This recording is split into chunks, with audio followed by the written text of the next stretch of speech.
the Delibitan Loha, a long Nimia Tetanja Lota. They are sorry, Yoga. Boy said that Mimoya, a council Nilands. The Dino loaded come.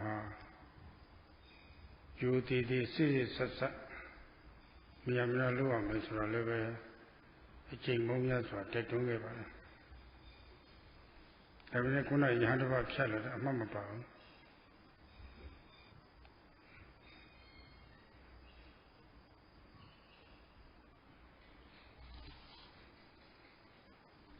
This work of Satipatthana is very excellent work.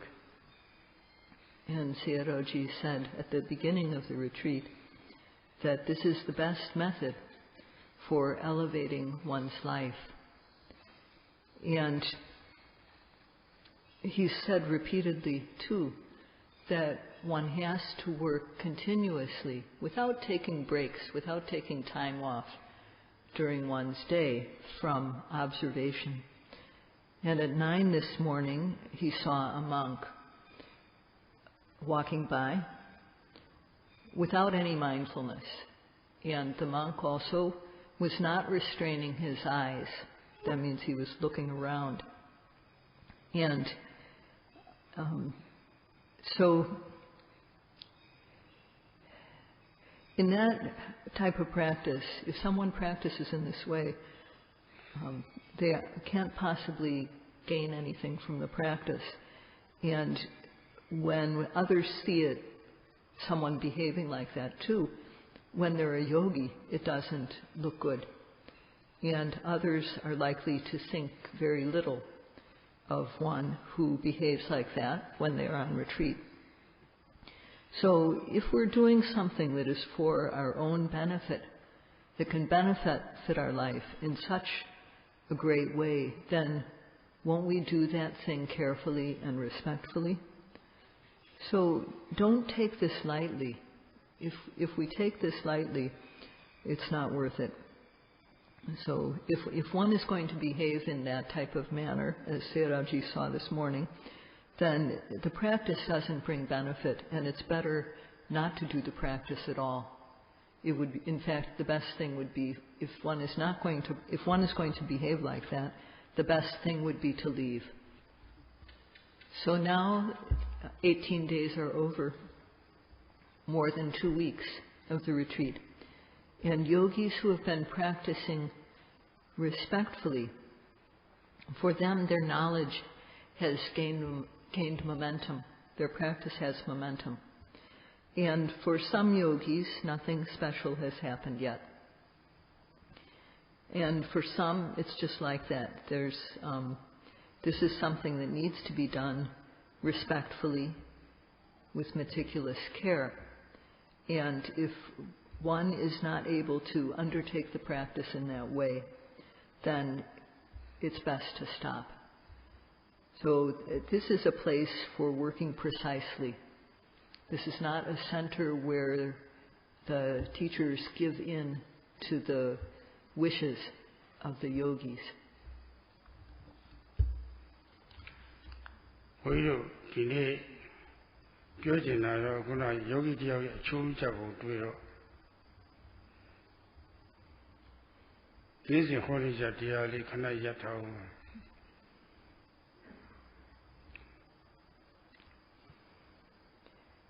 Sayadaw has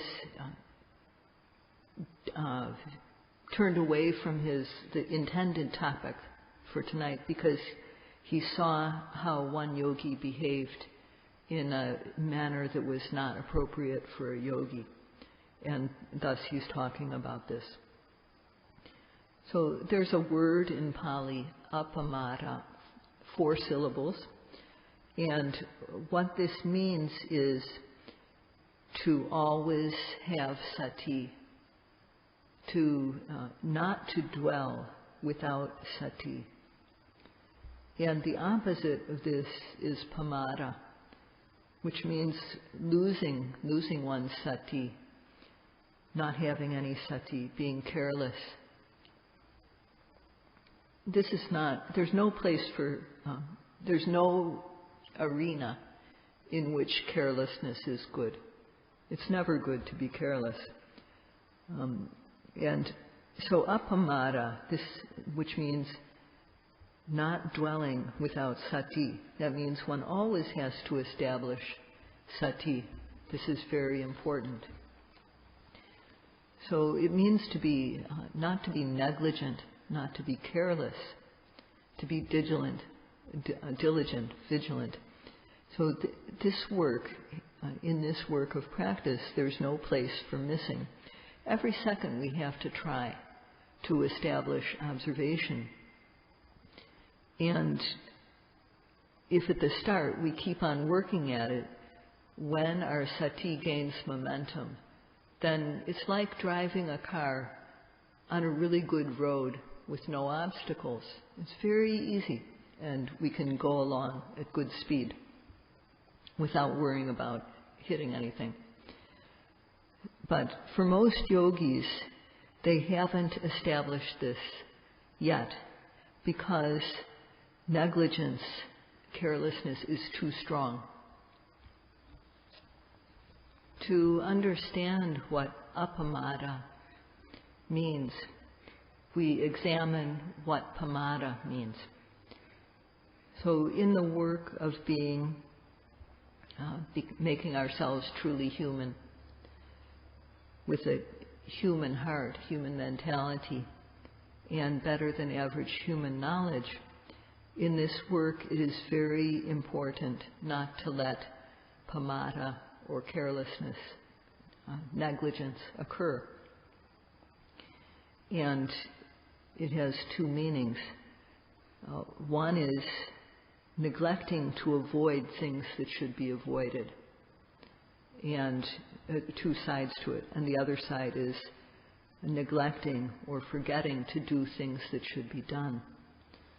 So there are things that should be avoided in life. These are things which bring no benefit to oneself.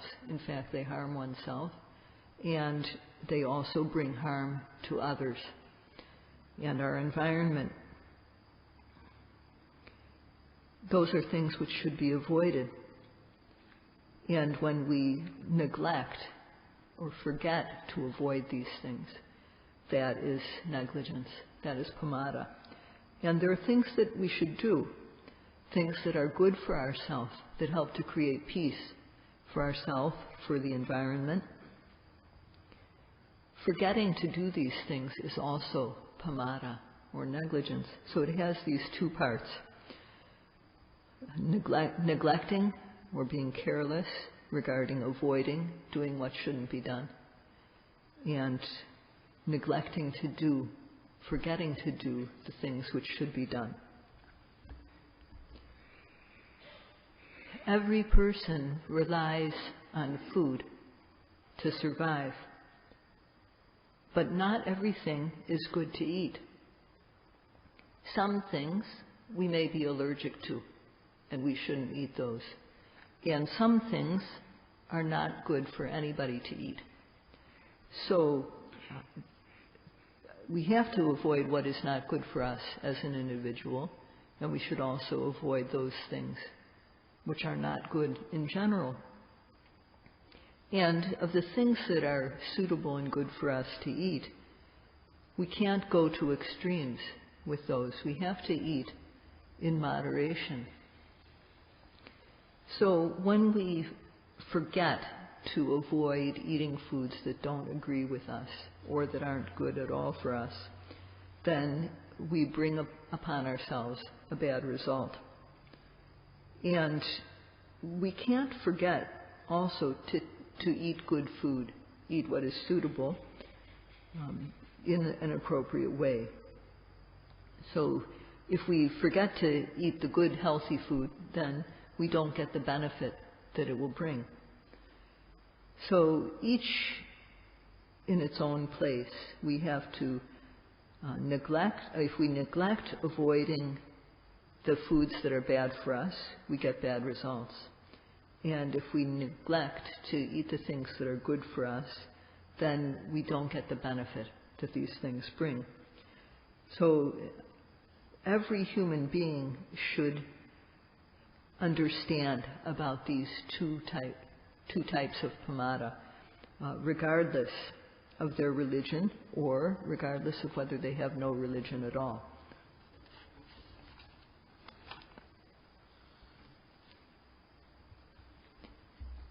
The actions of killing, torture, stealing, assaulting women, adultery, having relations with other people's partners. People who can reflect don't count these things among the good things.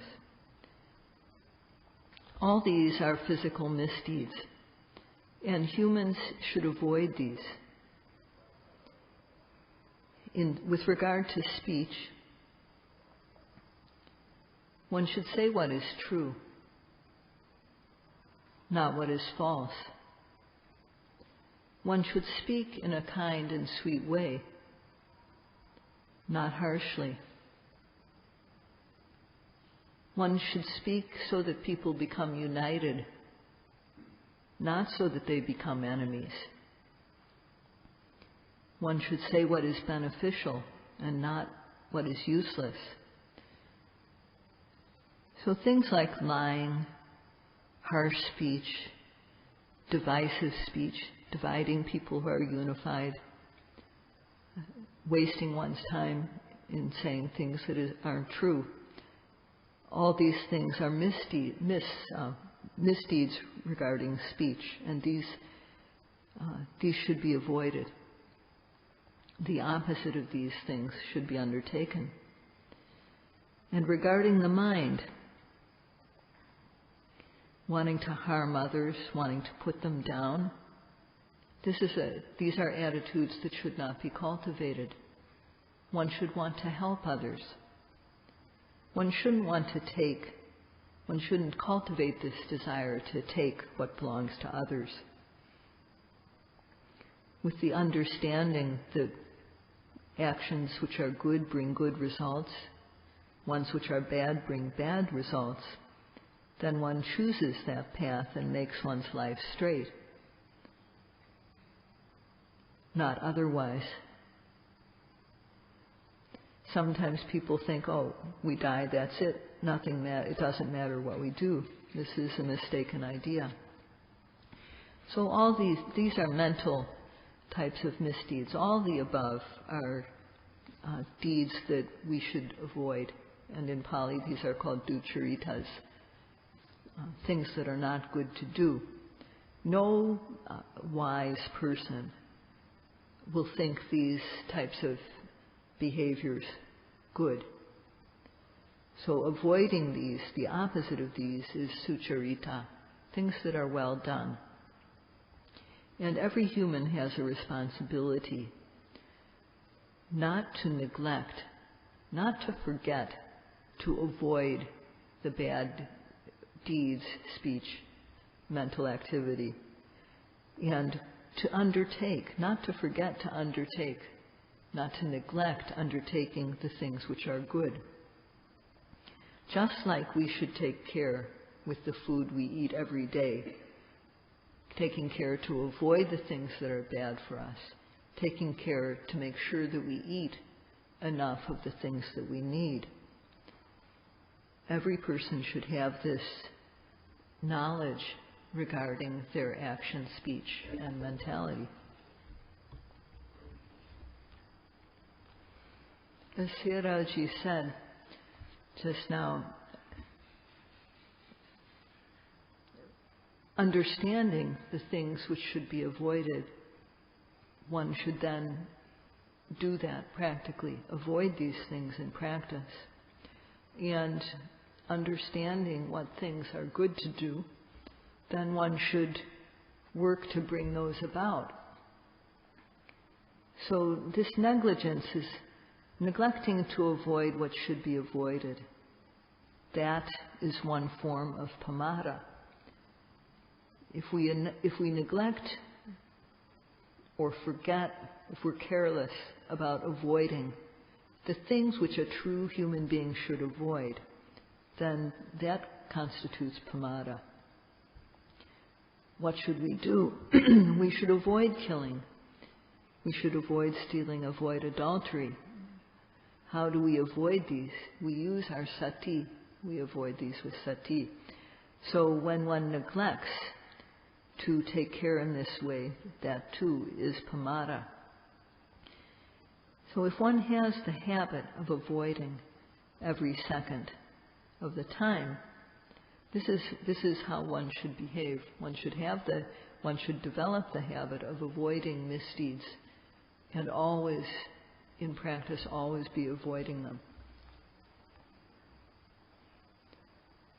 There are 3 classes of misdeeds: physical misdeeds, verbal, and mental. These 3 kinds of misdeeds, or ducharitas. And if one lets one's mind go freely, then one is likely to indulge in any one of these. Every second of the time, one is likely to be transgressing in some way. And when one commits a transgression, then one harms oneself and one is failing in one's human responsibility. So one who is negligent is one who neglects to avoid physical misdeeds, who neglects to avoid speech that shouldn't be said, and lets one's mind go to indulge in these things on a mental level. The opposite of this, so that is pamada. The opposite of this is to restrain oneself, to refrain, so that one doesn't commit these misdeeds in any, whether it's physical, verbal, or mental. And this refraining from, taking care to refrain from misdeeds is appamada. So when one can avoid committing misdeeds, physical and verbal, then one is clear as far as those go. But the things around us are always captivating us. For example, if someone likes beauty, when we control ourselves regarding these misdeeds, then we are, on a physical, verbal, and mental level, we are free of the misdeeds.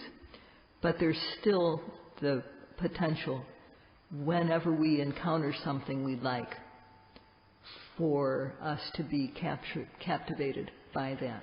And for example, if someone likes beautiful sights, then when such a person sees something beautiful, it tends to captivate them.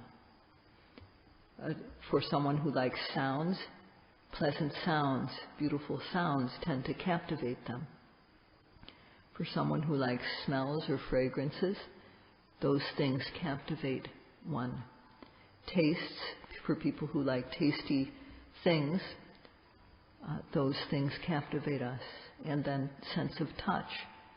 Various types of touch can captivate one who enjoys touch, especially touch between the sexes. So all these things which our mind likes capture us. They captivate us so that we can't get free of them. And when people just let their minds go regarding these 5 sense objects, the mind becomes dirty. The mind becomes unclean. So letting one's mind freely enjoy the 5 types of sense objects is also pamada.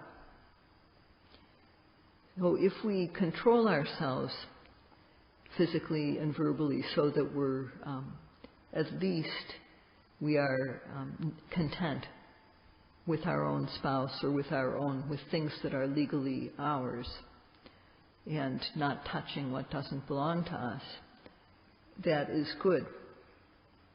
But it's still not good to let one's mind go and indulge freely regarding one's own legal, the things that one can legally enjoy.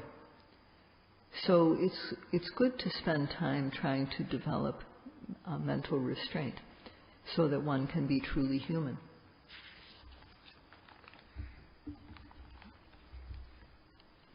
Letting one's mind go freely regarding desirable sense objects. Then as one comes and goes and eats and drinks, when one indulges one's mind like that, this is called Pamada, this is negligence. So in life, if one is content with one's own partner, then this is good. But when we are on retreat, it's best not to let one's mind go to thoughts of one's partner at all.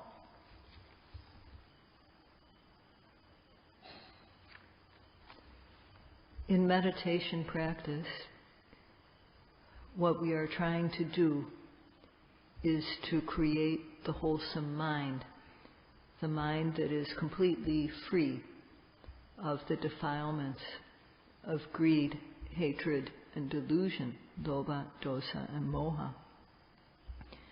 Kusala, or wholesomeness, is described as anavajja.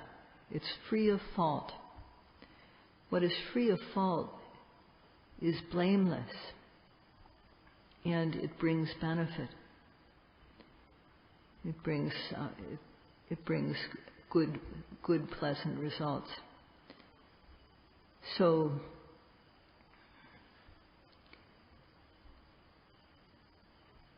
just like one has to avoid bad food, one also has to take in the good food. So in this work that we are doing, we are trying to create this clean mind, this highest level type of mind, to create it, to develop it, make it stronger, and make it more and more frequent. So this is the work that we do, and therefore one should work continuously at it. But when one changes one's posture quickly, when one goes from sitting to standing up quickly, goes from standing to sitting down quickly, when one goes from one of the major postures into any of the other ones, when one makes small changes like bending, stretching one's limbs, when one does this quickly, one can't possibly apply one's mindfulness. When one looks here and there, one's attention is broken. So instead of being able to observe in all those moments, one is losing this wholesome mind. One is losing the kusala mind. So one has to develop energy, and not just one moment of energy, because although the clean mind arises, if there's only a few occurrences of it, it won't be strong. So one has to develop its strength. And this is by making the wholesome mind occur one after another in a connected way. Just like a rope is made strong by winding many strands of fiber together. When they're wound together and one makes a rope that is 4-ply or 5-ply, then this rope can become strong. And because of the combining in a very compact way all the strands, individual strands of fiber, then the rope is quite strong. So for us in practice, we also have to, every second of the time, collect our mental energy. And in one instance of a wholesome mind, in one instance where we're developing our mental energies, one is not very strong. But when one follows another, their strength is increased. And so when mind moments, these wholesome mind moments, one after another, follow each other without a gap, they develop amazing strength. And this is how the yogis have to work, without a gap.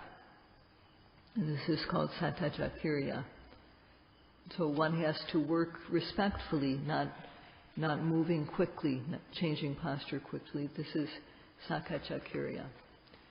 So whatever position our body is in, we must have sati.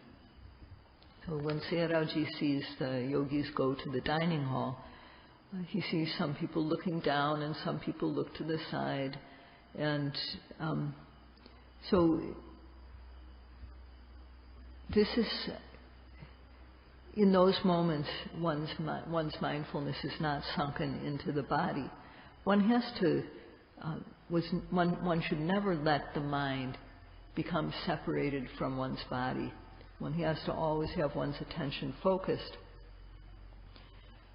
So yogis need to work respectfully and meticulously. And they also need to work without taking a break. So if instead of these qualities, instead of respect, there's disrespect. Instead of meticulousness, there's carelessness. Instead of being continuous, one is stopping and starting all the time. Then one won't develop any energy. And when there's just a few moments of wholesomeness, then these can be broken because they're very weak. So what one has to do is one has to work respectfully,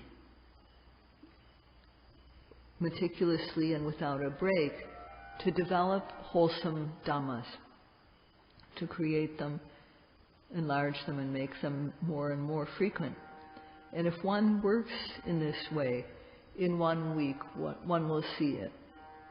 Very obvious difference in one's practice. One will start to see special things. In 2 weeks, this is definitely enough time. Some people can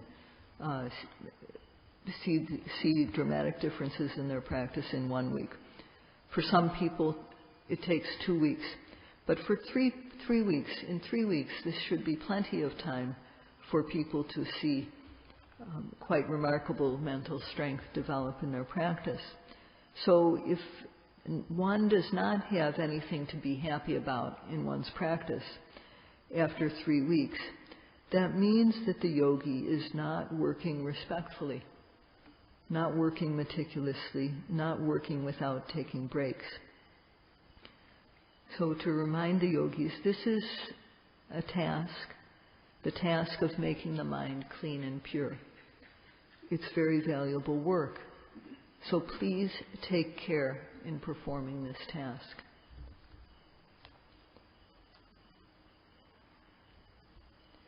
So yogis who want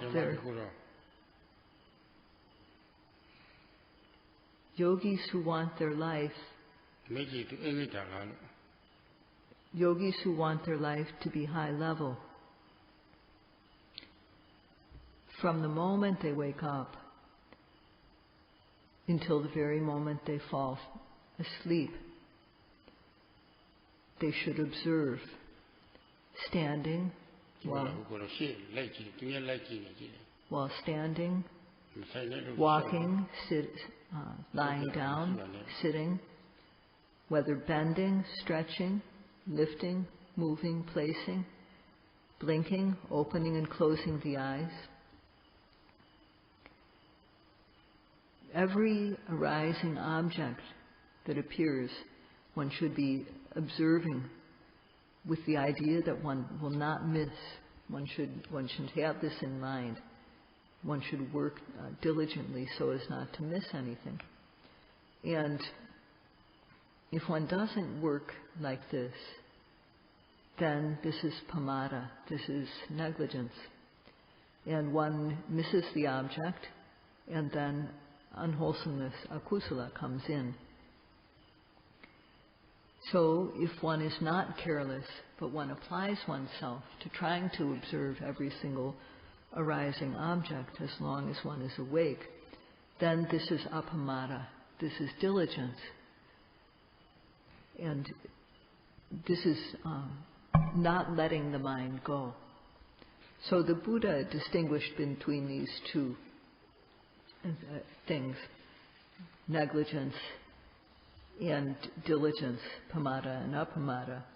And it is not impossible to dwell like this with sati.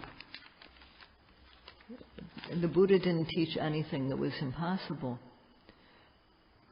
When one tries again and again to apply one's observing power to the arising object, one's sati increases, one can become better and better at doing it. And one's ability to not miss the object becomes better and better. And even one finds that sometimes one tries to let one's mind go, but one can't, because the mind comes right back to the body and to the main object. So Panditarama loves yogis who practice respectfully, and wants to help such yogis. Yogis who don't practice respectfully, Panditarama does not love them. Although Panditarama doesn't hate them, of course, but feels sorry for them. So Sayadaw has spoken today about these two things that the Buddha taught, appamada and pamada, or not dwelling without sati and dwelling in negligence, so that yogis can